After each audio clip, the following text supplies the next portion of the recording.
Fuzzy. White family music. I'm coming back to where I belong. You're the reason why I'm singing this song. But I did you no wrong. But you broke my heart. Hi guys, and welcome back to Team Apple. I'm Yaba and we are Ghana bound, and today I've got someone very, very, very special to us to talk to us about nurseries, preschools, and also some more information about the schooling system in Ghana. So please introduce yourself. Right. Hi, everyone. My name is Pricilla. I'm the CEO of Bloomandblossompreschool. We've been in existence for about 2.5 years now. And solely, well, I'm a trained emergency nurse from UK who migrated to Ghana and started up this beautiful school. Ghana is lovely, and I think that this information will be so important. Thank you so much. We met Pricilla by accident, actually. So the last time we went to Ghana, we booked an Airbnb, not knowing that right next door was Priscilla's nursery. And it was just the most wonderful experience because we traveled with a 2-year-old and he adjusted so well with her, and we were able to enjoy our holiday while he was able to spend time with other children in a nursery as well. So we've kept in touch since 2 years later. So thank you so much for today. So we'll jump straight in. You are the expert, so please explain to us the process of applying to put our children into nursery in Ghana. Right. Well, I will give you the information from the private school perspective, and for you to put your child in a school in Ghana. After having researched a bit, the procedures are almost the same with the private schools. So what you do first is that, you visit the school, you pick up an application form, you fill the form in, you come back to the school, and then you'll be given an appointment to come in with the child, and they have things they call assessment day. It depends what age the child is and what kind of assessment the school wants to do. And so once you've done that, they arrange an appointment for you to come and spend, some time at the school with the child. And then once both parties are happy, which is the school and the parent, what they do is then they proceed to make arrangements to pay for the fees. And then sometimes they have an open day for all other parents who want to bring their child in. And then you take it from there. But with my experience and what I do at Bloom and Blossom, I think it's just a little bit different. What I do is when a parent comes in and wants to admit the child, I will have a little interview, short, conversation with the child to ascertain a bit more information about the child, and also explain to them what we do here, which is our curriculum, the kind of subjects we are doing with a child of that age, whether it's age appropriate. I think it gives you time to have a feel and bond with the parent a bit, and also the child, to see whether it's truly what they are looking for. And then after that, I will give you a brief form to go and fill in and bring back. I'll allow you to come and spend a little time there with the child to see whether the child is happy and, the school is appropriate for the child. And then we take it from there. I think I was speaking to Yaba about an experience where I would chat with the parents without the child. And after I'd gone through all the procedure and I met the child, it was a bit late, but the child wasn't appropriate for the environment and also for the services that, we are capable of providing. So that's something I've reflected on, and I think that the child is the center of all of this. And so the child must be part in all the application process. So that's what it is. It's nothing too extravagant. I mean, it's simple enough, but I think that it's important that as schools, we pay attention to detail and also to give the parent exactly what they think they are buying in for. Yeah, thank you So so that's much. it. That's a You're really good welcome. point, because I know some of us going over back to Ghana, back and forth, some people go to visit the nursery without the children, or the schools Yeah. without the children, just for the parent to get a feel of it. But you're advising, actually let the child be present as well during the assessment Yes. process, so you can Mm. see if you guys can meet the child's needs first. Yes. Yes. Yes. Brilliant. You're right there. Yeah. Okay. So Right. I was going to say, because earlier when we spoke, Yeah. you made a really good point. You said it's the advice that you wanted to give to parents about what to look for out of the school, because some schools look spangly, and Yeah. they have a certain look. So what advice would you give to parents who are looking? What should they be looking for? Well, I think that schools, they should actually be looking at the content of what the school is offering. Of course, the ambience is very important as well. It has to be clean. It has to be child friendly. You have to look out for things like how the um, playground is set up. Are there any dangers there that the child could, have? You need to look at how much space there is per child. I think you need to, when you go inside the school, the cleanliness must be very important. Hygiene is one very important thing. I think that as a parent, you must be allowed to see, if even you want to visit the washroom, you must be allowed to see it. If you want to see the classrooms, you must be allowed to see it. I think also you must also be allowed to interact with some of the teachers to just see, whether what is on paper is exactly what, you're bargaining for. I think that you must also pay attention to the syllabus or the curriculum, because I think that content, it is what your child will become.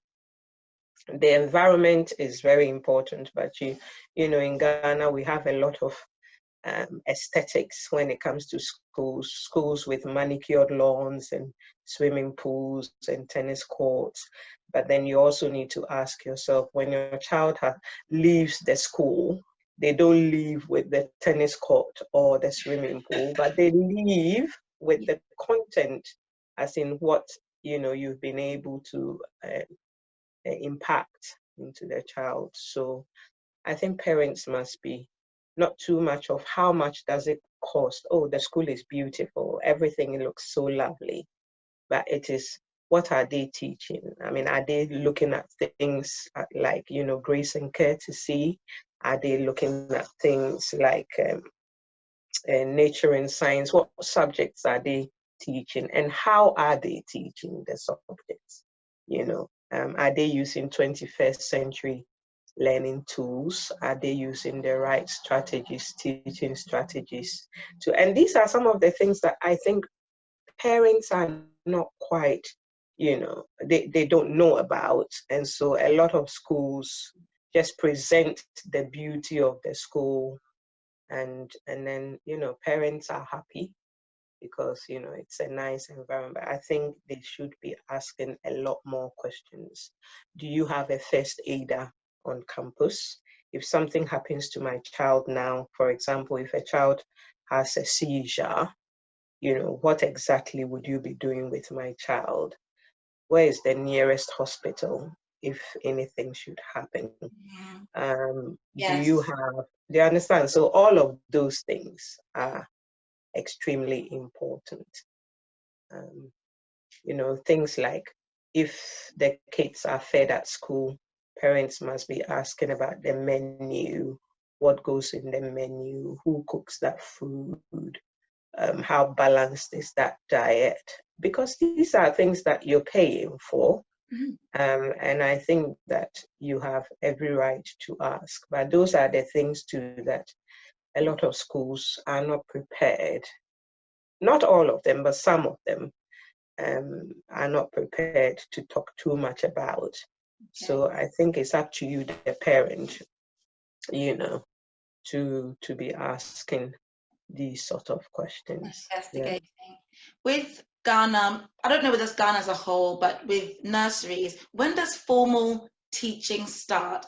So we talked about content. When does the actual formal learning start? What age? Okay, so we'd say formal learning starts from kindergarten, because even with the Ghana Education Service, the curriculum starts from what we call KG, which is kindergarten. Kindergarten age is between 5 to 6. Okay. Some also actually pair it. So they have KG1, which is between 4 to 5. That's like you're preparing the child. And then from 5 to 6, that's KG2. So 6, then the proper formal study learning starts. Okay. But they use 2 years to sort of start preparing them. And from KG, you would have a formal curriculum from the Ghana Education Service. Oh. So that's what it is. Okay. Yeah. Okay. So from nursery and preschool, there wouldn't be so much of a sit-down learning structure. No. That's it's a lot more play-based structure. I think that even from crèche to nursery falls under what we call social welfare. Yeah. So social welfare, those ages are not quite formative. You know, they are the ages where you do activities to develop them in terms of their physical needs, their social needs, their emotional needs, and things like that. But then when they get to the kindergarten, that's where you start formalizing things, where numeracy and all those things become, you know, really spelled out and outlined as in what exactly they have to be doing. Okay. Yeah. With nurseries, at what age can children start nursery? Okay. Nursery will start from 2. So we have 2 to 3, which we call nursery 1, and then 3 to 4, which we call nursery 2. Okay. Yes. So anything below between 0 and 2 is crèche, really. So I see. It's called crèche. Yes, they're very tiny ones. Yes. Okay. And do you take children from that age? From Yes, I take them crèche? from 1 year, 3 months, all the way to the aim is KG. Okay. Yes. Yeah. And some nurseries will take the child from 3 months or from a baby. I know in the UK we have that, but in Ghana, how does that work if you've got a baby? Oh yes. I think that some schools take them as early as 6 months all the way. But for me, I think that it's a very fragile age. And also as a parent, then you need to be extremely vigilant and making sure that they have, you know, the right staff, they have the correct environment, because the children before they are 2 years, they are prone to a lot of infections. Yeah. And that's when they are going through their immunizations and their vaccinations. And so it's a very tender area for schools to go in. But yes, I think there are few schools that do as early as 6 months. 6 months. It's interesting the cultural differences as well, because over here in England, there isn't so much of a family support network, generally speaking. So people find that they need like support and childcare, daycare from as early as 3 months. So it's, I mean, it's very interesting seeing how the differences are as well. Okay. Yeah. And amazingly, the women who go on maternity leave, they only get 3 months maternity leave back home. Whoa. But yes, but I think what is helping is the extended family network, where a mom or an auntie, or sometimes the mother will literally either have to resign or, put up a whole company or a business by herself. And I think that it retards a lot of the women's progress in their chosen profession, because I mean, you need a lot more than 3 months, to be honest. Yeah. I took my whole year for the second child. I took Yes, a whole year. yes. I think a year is good enough. Anything less than that is quite, it's a bit too early. So that's the big challenge that we have back home. With Bloom and Blossom, or maybe even other nurseries, what are the opening hours? How long can someone leave their child with you for? Okay, well, Bloom and Blossom, I'll speak for myself, but I think some also do. Our doors are open from 6:30 in the morning. So 6:30, and we're there till 5 p.m. 6:30, because some parents, will have to drive quite far to get to work. And in fact, I say 6:30, but by 6, my staff are in. Wow. And, yes, we start putting ourselves together. So if a parent should come anywhere around 6, yes, and then I'm resident myself. Okay. So it makes life a bit easy for parents who would arrange, just a phone call to say, well, I might have to leave early because I've got a meeting. And so I'd like to drop, my child a little bit early than normal. And I think, that's okay. But otherwise, from 6, staff are in and we start prepping up. Yeah, I remember I was running late once picking my son up from you, and I was panicking because it's very restrictive over here. So I was calling you and I was like, I'm so sorry. And you said, oh, it's okay. Come when you get there. It was such a relief. It was just so nice and comforting to know that it was a little bit relaxed in terms of that. Yes. I think that, there's a lot of traffic issues where I'm coming from. Sometimes, you plan it, but you can't get there on time. The service is actually to step in for the mother. So if you're not able to be flexible and accommodate some of these things, then you make the mother's life a bit difficult. I mean, if it's a habit, it's different. But once in a while, twice, these things do happen. And we live in that environment, so we know what it's like. And so, yes, that's the kind of service that I think all schools must try and offer, because the mother must be comfortable and not panicky. I know in England, when my niece, when she has to pick her little one up and it's like 5 minutes late, oh my God. I mean, everything has to drop. She's running because, there's charges. Yes, we have had charges before, but I reviewed the whole thing and I thought, look, let's also see what can help the parents. I mean, it's business, but, you put the child first and make the mother comfortable. And since we extended our time, sometimes they are even there earlier than that, just to pick children up. Yes. It's amazing. And I guess going on from replacing the mother or the parent, it was just fantastic. I love that ethos. It's also, some people have the big question when it comes to education in Ghana about this discipline, and about certain schools, being what they've labeled as caning schools. And what should a parent look out for? Do we just ask when it comes to different institutions? Yes, I think as a parent, you should ask, how do you discipline the children? For example, if my child should do something that is not appropriate, and I think um, Ghana has moved away a lot from, previously when the caning. I think there's a lot of education on that now. That you must find a better way of disciplining the child.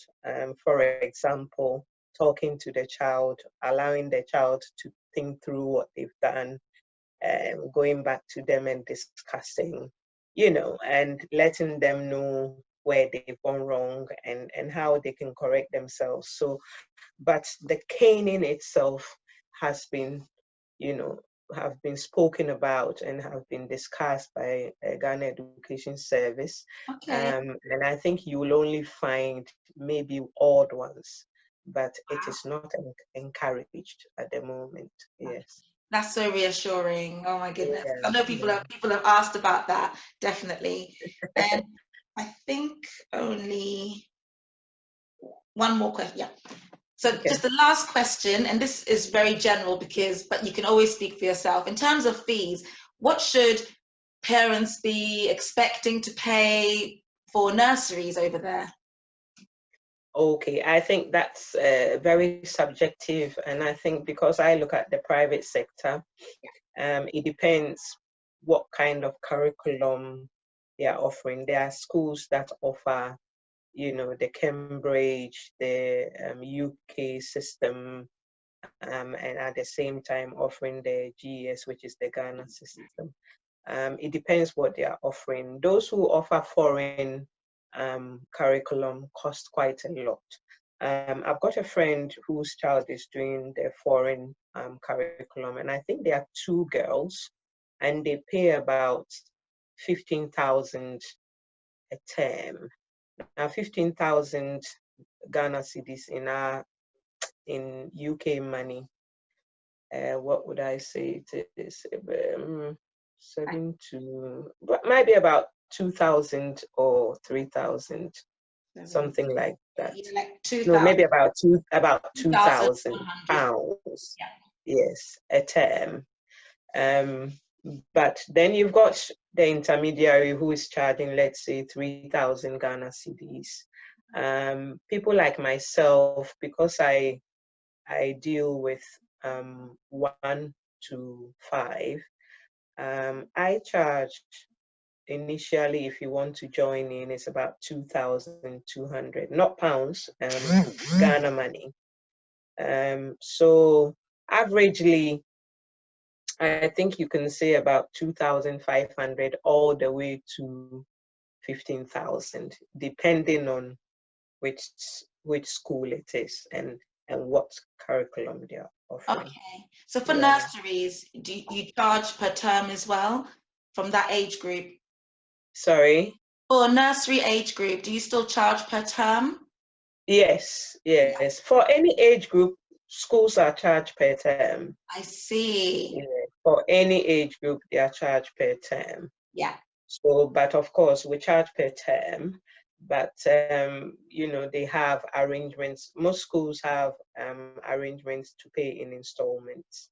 Others will just do an upfront payment. It depends on what the school wants to do, but everything over there is mainly per term. About 98% of the schools charge per term. Per term. Okay, that's definitely Yeah. something we have to adjust to, but it's worth it. It's how the system works. Thank you so much. So finally, all I want you to do is to say where you are, where Bloom and Blossom is, so everyone knows where to find you.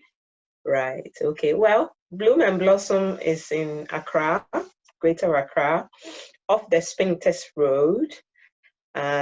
It's near our new KFC shop, at where we call the 18 Junction. Bloom and Blossom is an amazing, lovely, lovely, lovely school.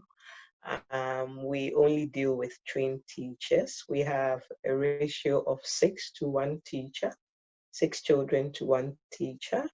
We use all sorts of curriculum. I have a hybrid of Japanese. I have a Danish. I do a bit of Ghana, UK. So I pick up the best aspects of all of these areas and then I put it together.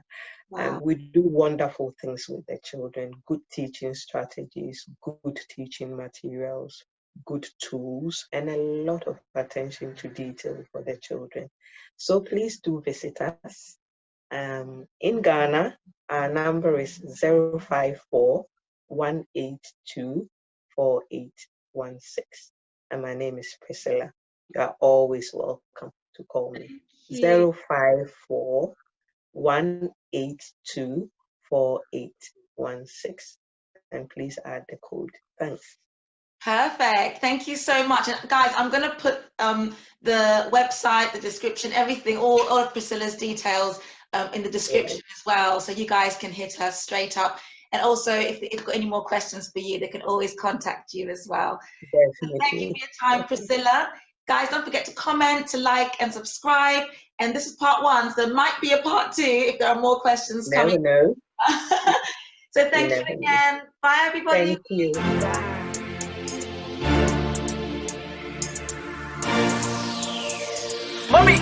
Dream